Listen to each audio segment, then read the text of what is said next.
Welcome to week 2, Money Matters, setting up your finances.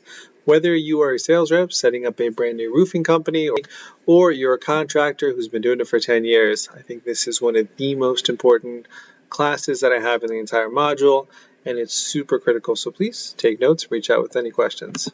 By failing to prepare, you are preparing to fail. Benjamin Franklin. The more time that you all spend in planning your startup costs, your monthly expenses, I promise you the faster you grow. There's two main types of costs that you have to factor in when starting out. So there's your startup costs, because your month one is going to be a lot different than your recurring expenses. So take time and do your homework to get a better estimate. Create a spreadsheet. I have a spreadsheet. If you want, I can send that over your way. You have to think about stuff like setting up your company. Okay, how much does it cost to form your LLC? Okay, how much does it cost to get your contracting license? Are you doing a logo design for your website? How are you getting your website built? You have to buy shirts. Obviously, you can't just walk around in a blank polo or your old company's gear. So all these costs that go into it. Where's your office? Are you going to have furniture? Are you bringing furniture from home? Are you buying used furniture? Are you buying it from IKEA? Whatever the case is, you need to figure out your startup costs, because all the money that you're saving up to start this business is going to go just like that. I'm not saying it's going to cost a lot of money. Our startup cost was super minimal. I think it was only like $9,000 to $10,000. So if you're a sales rep about to start on your own, literally that's what, like a couple commission checks and you're good to go. The next is monthly recurring expenses. This is another super critical thing to understand. So I cannot even tell you how many contractors that I've talked to that don't even know exactly what their monthly expenses are. Like, yeah, I'm sure my expenses are just like $5,000 a month. But then at the end of the day, when we look at everything, sometimes it's seen like $20,000 to $50,000 a month. And a lot of times they're spending money on like shit that they don't even know they're still paying for.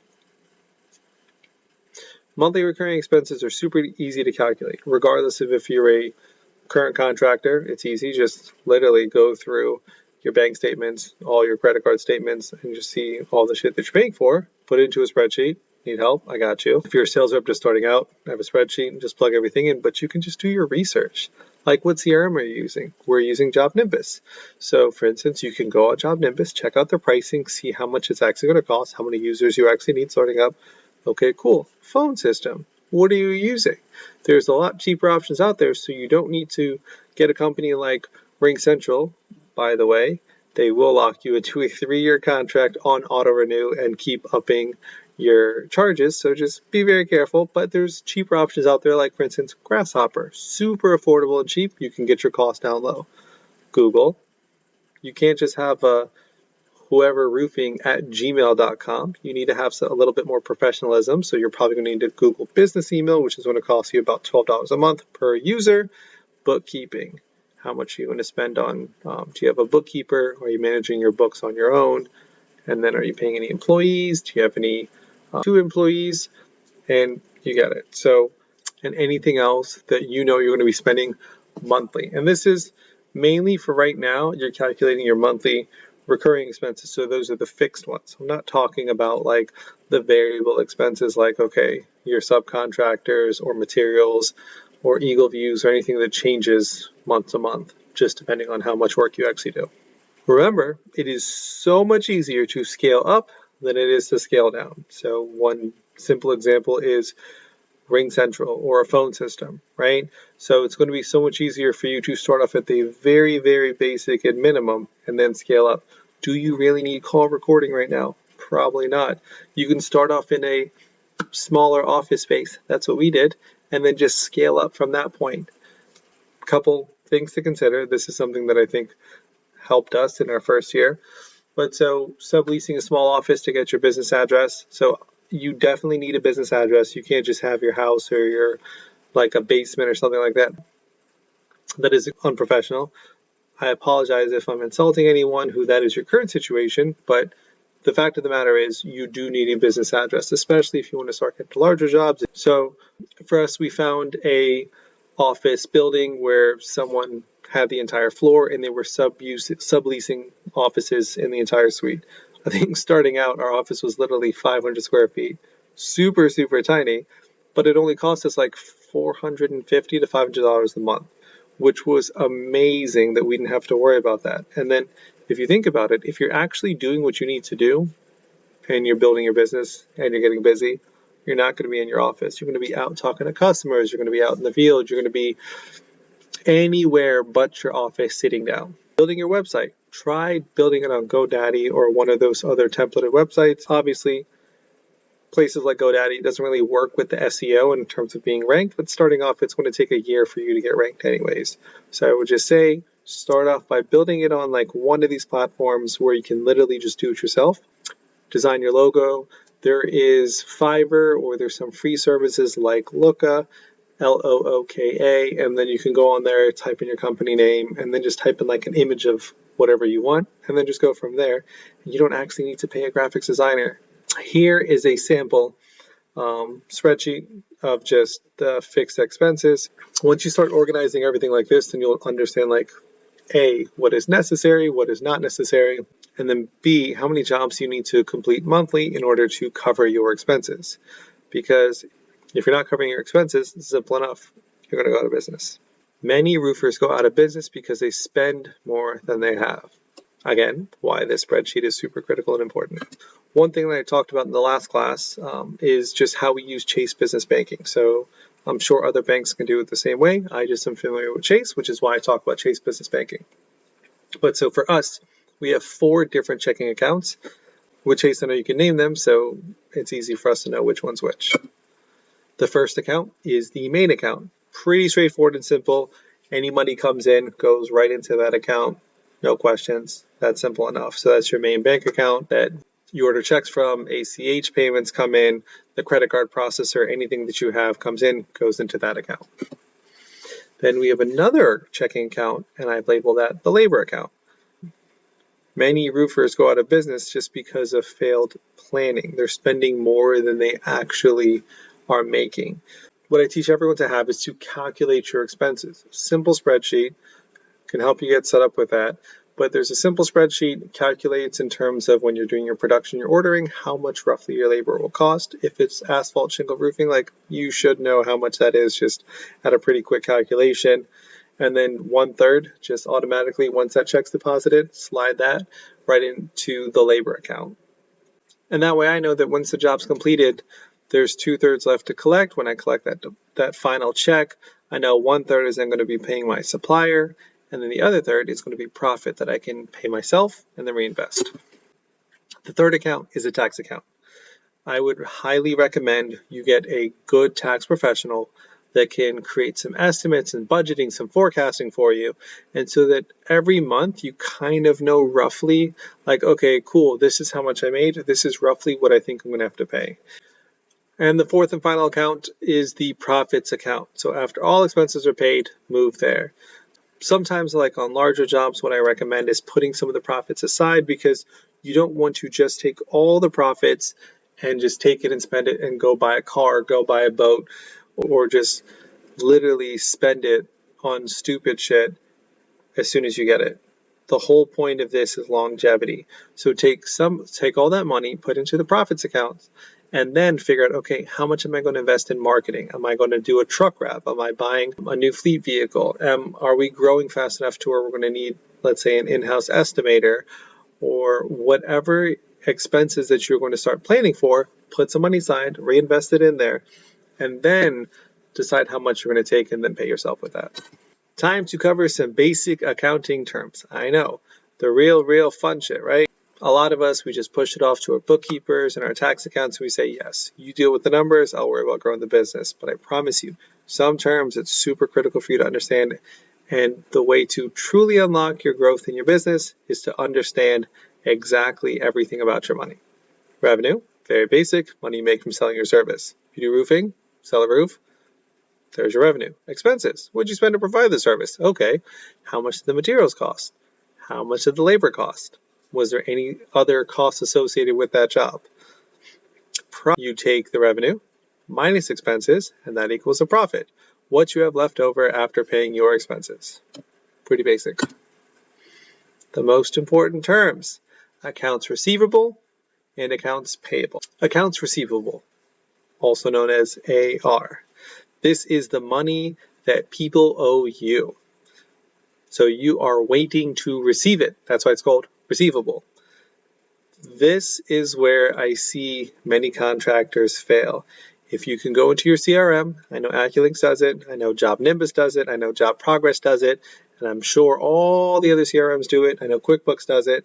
You can have an AR report that a lot of times it's an actual template. Go in there, check the AR report, and you can see how much money is owed from 0 to 30 days, from 31 to 60 days, from 61 to 90 days, and more than 90 days.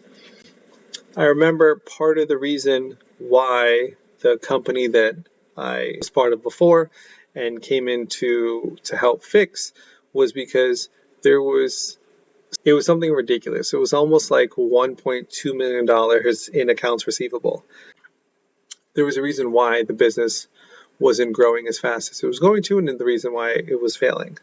So we get shiny object syndrome.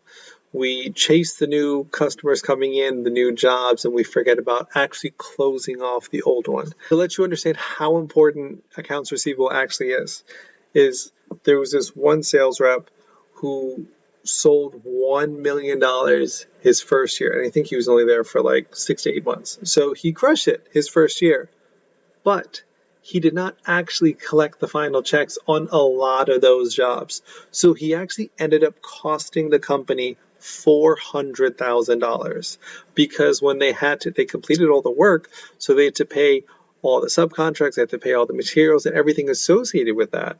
And so the company would have actually been more profitable if they just did not hire that sales rep.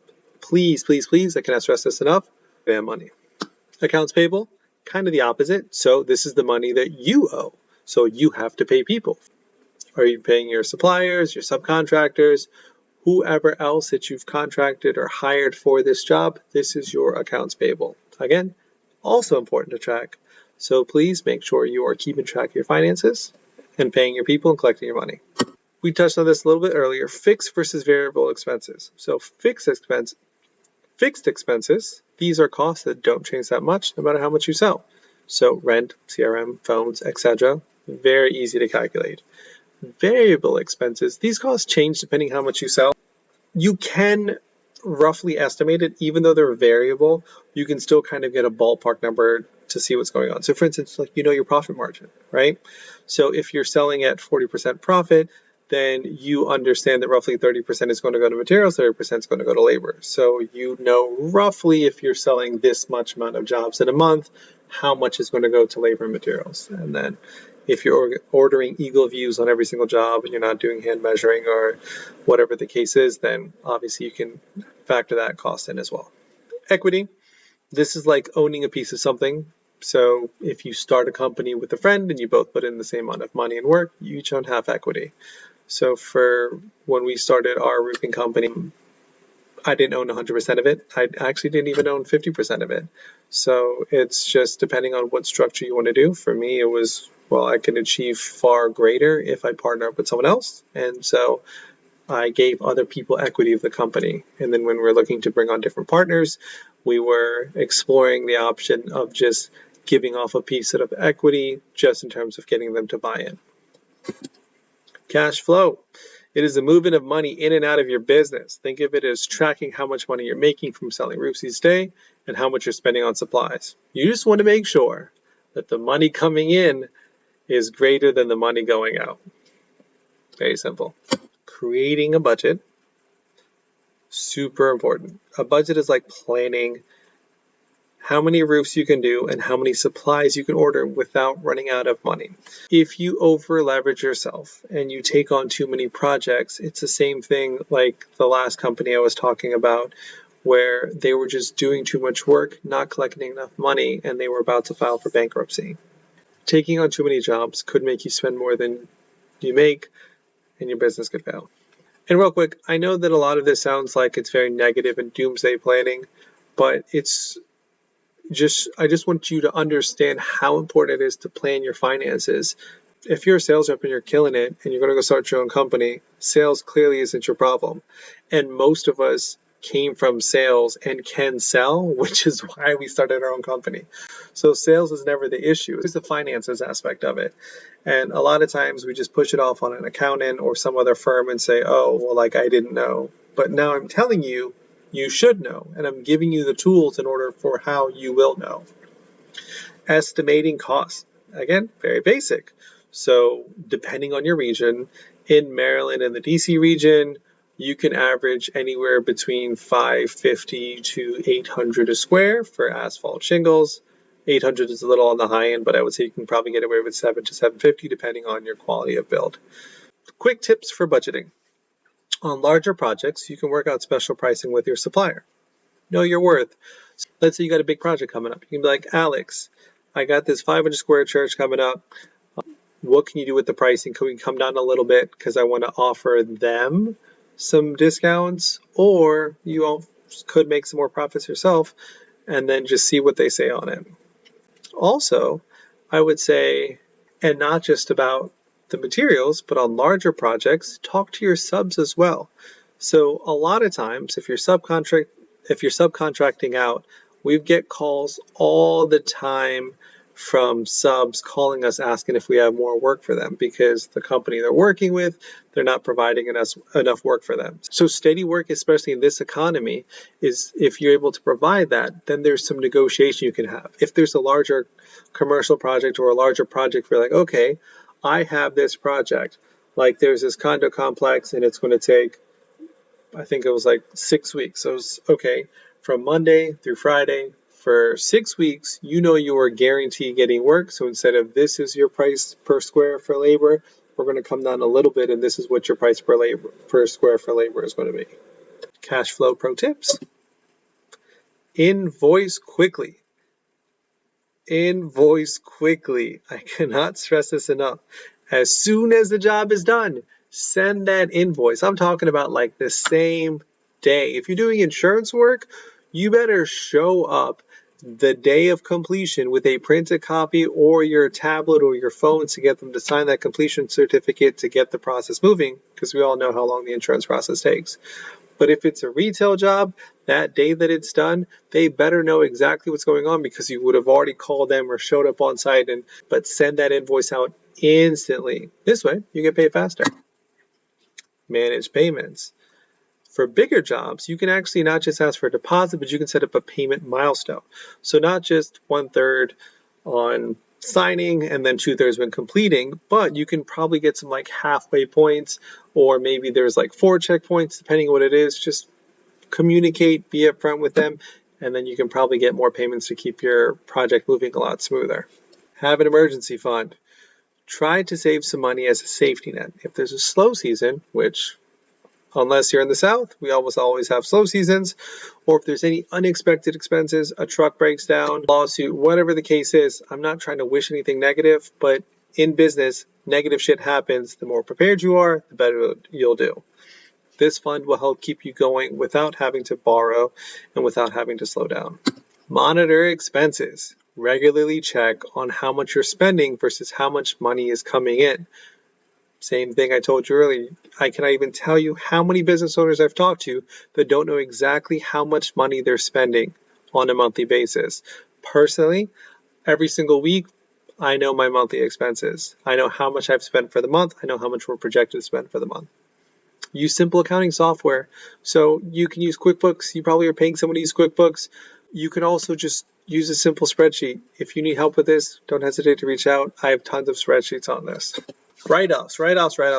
How many times I have talked to roofing contractors that just like, yeah, it's all good, it's a write-off. I don't think a lot of people actually know what a write-off means. Write-off does not equal free money. Just because you can write something off doesn't mean it didn't cost your business. You had to spend the money, so make sure that every purchase is necessary. When you spend money on a roofing business, like buying materials or tools, you can write those expenses off on your taxes. So all this means is that you're telling the tax authorities, the IRS, about these costs, and they let you count them against your income, so you'll pay less in taxes. It's your taxable income.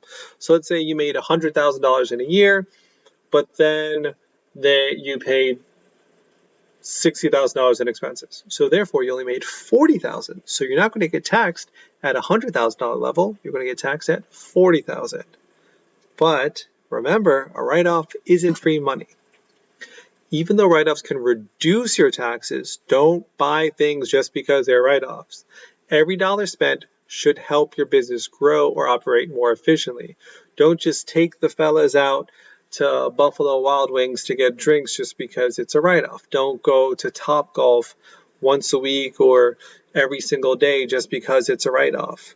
It's still costing you money, and that's money that could have been invested in your business. Also, in order to get it written off, just to make sure you don't get audited, you need to keep detailed records of all your purchases and expenses. For instance, if you are, let's say, doing a company outing to Topgolf, make sure you write down who was in attendance, what was it for, and then keep details in terms of how much you spent. Tax rules are super complicated. I am not a financial advisor. I'm not a financial planner. I'm not a tax accountant in any way. So talk to your professionals who can help you understand what expenses you can write off and how to plan your spending and your tax strategy. I know it's a little bit long, so just keep with me a little bit. Understanding business taxes. This is very basic. Every 3 months or yearly, you have to give a small part of your sales to the government. How much and how often just depends on how much you make, how much you spend, and how much you owed in the previous year. I pay yearly. I know other contractors that have to pay quarterly. Back to what we talked about, keeping records. Quick tips. Create a folder in Google Drive. It makes it so much easier. Label them, taxes 2024, and then in the folder have subfolders for, let's say, uniform, gasoline, or any other expenses that you have. Food's one of them as well. And then track mileage in a spreadsheet. For the meetings, as I said before, what was the meeting purpose, who was there, and when. Spend the time and money to find a great, not an all right, not, hey, so-and-so told me that this is a tax professional that they use and, they're helping them not pay any taxes. All I'm asking you to do is make sure you do your due diligence and ask them appropriate questions.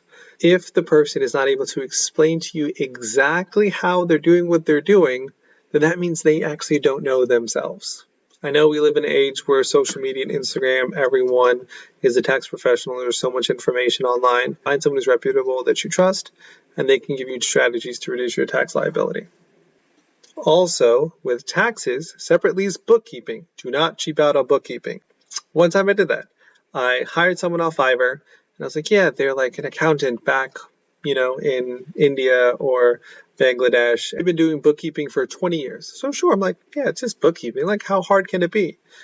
But there's a purpose to the bookkeeping, and the bookkeeping is not just to pay taxes, but the bookkeeping is actually for business planning. So when you find yourself a good tax strategist, they're going to look at your books and say, what the fuck is this? And who did you have doing your books before? So you could find someone cheaper to do your books monthly, but if they don't do it properly, guess what you'll have to do? You'll have to pay someone to fix it. That is all. Thank you so much. I know it was a long class, but I promise you, business taxes, your budgeting, finances, it is super critical, super important. It's a very confusing subject, so there's plenty of information on YouTube. And also, I am available if you have any questions. Send me a DM, send me an email, give me a call, and I can see in terms of if there's any way I can help you. Catch you in the next lesson. Peace.